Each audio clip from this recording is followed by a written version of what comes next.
I'm Chad. I teach geology at Eastern Washington University in the Department of Geoscience. How many people like rocks here? I'm just getting a sense. Okay, whew.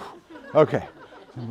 It's kind of really neat to think that we are actually in the Rocky Mountains, but all the deep valleys have all been filled in by basalt. So that we'll talk about that in the next slide. 16 million year old basalt flows, kind of like Hawaii.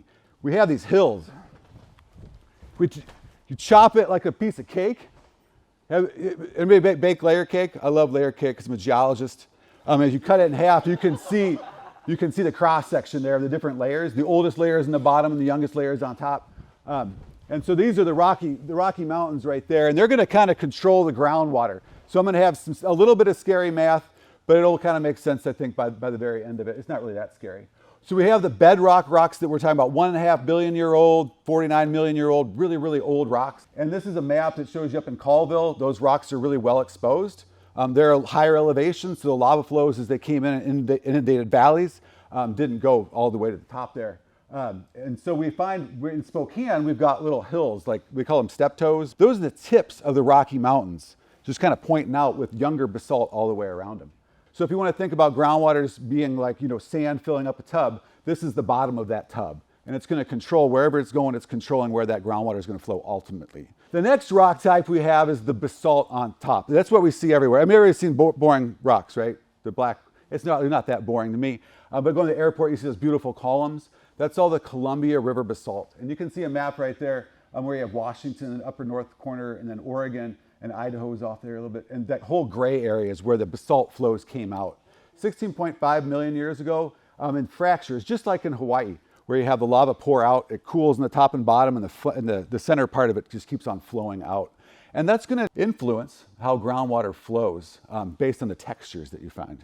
When we're in the Spokane area especially, we have two major types of rocks. We're going to have a lower basalt aquifer called the Grand Ronde basalt. And within that, there's actually a couple different members. There's different periods of lavas flowing out. Then there was a break in time, a pretty short break, about 100,000 years. And then that's where we have the Latah. There's like a clay. Some people in the area might be able to drill through and find like fossilized wood.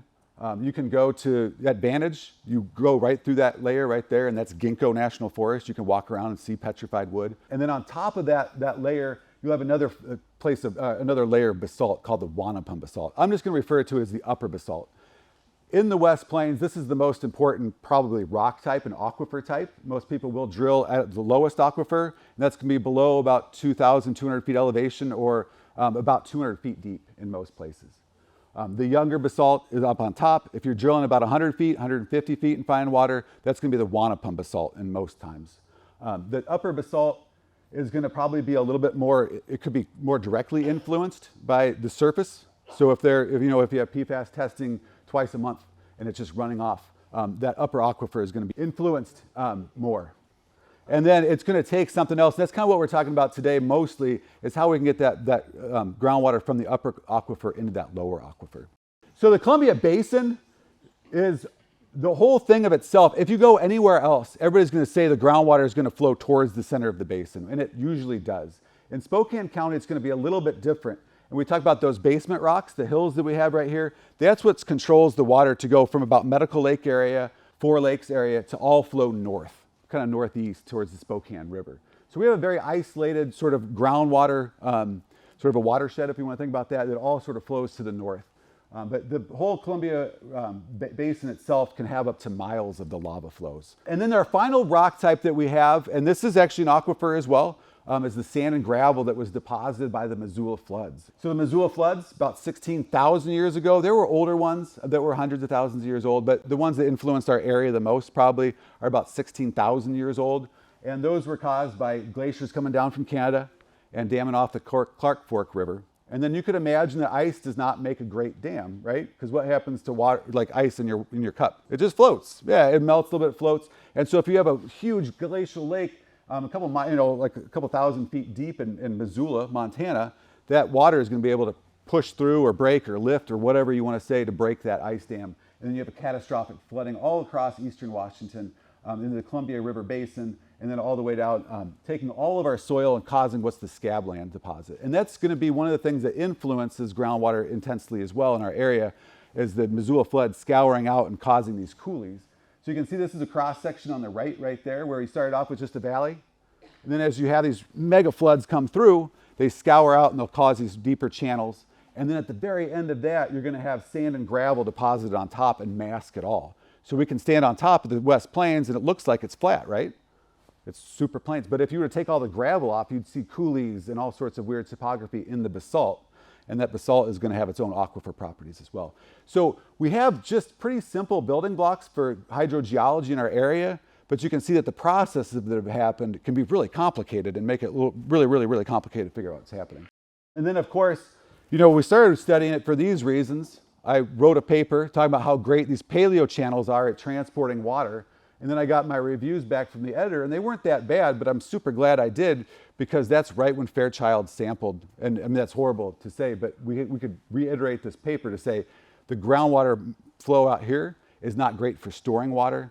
They unfortunately are great paths for disseminating contamination. It was about that same time, 2017, is when a group from the USGS published a paper where they were going into watersheds. They found caffeine from people drinking coffee, estrogen from birth control pills, PFAS, these sort of man-made chemicals. They found them in the hydrosphere in Montana, in Alaska, all over the place. They find it in rain now because we have actually completely changed our hydrosphere through our chemicals.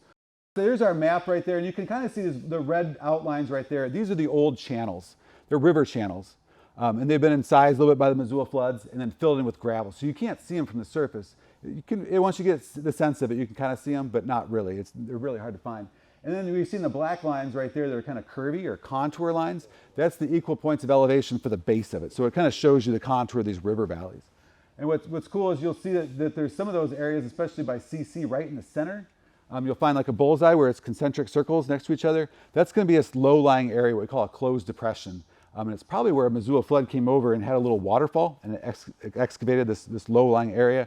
And this is going to be a big part of our story, because you can see if you look at the airport paleo channel, it's actually incised down from the upper into the lower. And so that's an area where you have a conduit. And unfortunately, you also have an airport up the way there. And then just upstream of some of these conduits that you'll find in the Areaway Heights paleo channel, which is the big bullseye right there, is you have from Fairchild would go right into that bullseye and be able to interact with any aquifer that it wanted to. So it's starting off as surface water. It just, even on the ground surface, flows into a little bit of sand and gravel, flows pretty quick. And then all of a sudden, if it can go in one of these paleo channels, it can go to whatever aquifer it can. If you go to this Airway Heights, on the other side, the shallow basalt's actually not that contaminated. The Wanapum, the shallow basalt's not, because all the contamination went down into the paleo channel and now is in the lower basalt as opposed to top. So it starts on the upper aquifer here, and then it goes down the lower aquifer. So it gets kind of complex.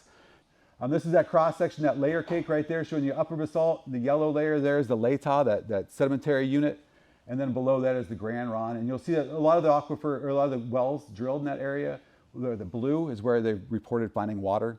So a lot of them are going to be at the contacts, the lower portions of each of the flows. What we found was crazy. I thought there'd be a lot of water in the sand and gravel, but when you look at all the water well reports, only about 6% of anything that reported water or reported going through the paleo channels reported any water. That's because the water flows so fast through the sand and gravel, and we only find it in these low-lying areas. So right in the center of this lower map is where the city of Airway Heights was exploring doing an aquifer recovery. So they'd pump their water down and then they could pull it back out again in that area because it was actually confined and the water would stay in the paleo channel. That didn't happen. And then they were actually exploring the next one on Dino Road, just north of that, where there's another little closed depression. And that also was closed down because they both were contaminated because these paleo channels can transport water so quickly. So here's just a cross section right here again. Chop it inside. Looking inside, you can see that there's these closed depressions in each of the valleys. This is the bottom elevation of each of the river valleys, those paleo channels. And all it is to show that there's these very, very low-lying areas, these closed depressions. And these are conduits for groundwater to actually interchange between these different aquifers and where we're going. How the deposits get there, there's a lot of sand and gravel in it, and we think it's the Missoula floods that came through. As they're flowing from the east to the west, the water's rushing over very quickly. It causes an eddy, like we just meant, yeah, a little eddy in the bottom. And that causes a lot of erosion, and it plucks out materials, and it takes a small little river valley and makes it a deep coulee. And then the gravel is deposited in at the very, very end. So we start off in the very top right there, pre-Missoula floods. We probably had our small little valleys. The Missoula floods come through and scour them deeper and deeper and deeper. until they go probably across the different aquifers. At the very end of the Missoula floods, it's rushing like 60 miles an hour, super, super fast. So it's carrying all sorts of things, gravels, like Columbia mammoths, all sorts of things as it's going through. And then at the very end, as it slows down, it deposits out sand and gravel in the valley. And we just actually see these little prograding layers. My simplified brain thinks that some of this PFAS is just going to flush. Does it stay and kind of swirl around in eddies, or does it flush out? Oh, it's not looking like it's disappearing or dissipating yet. And so the first thing that needs to happen is just to stop the contamination source. So like a no-name ditch or something like that is just close it off or put a membrane or something there. Same with Airway Heights, or the airport.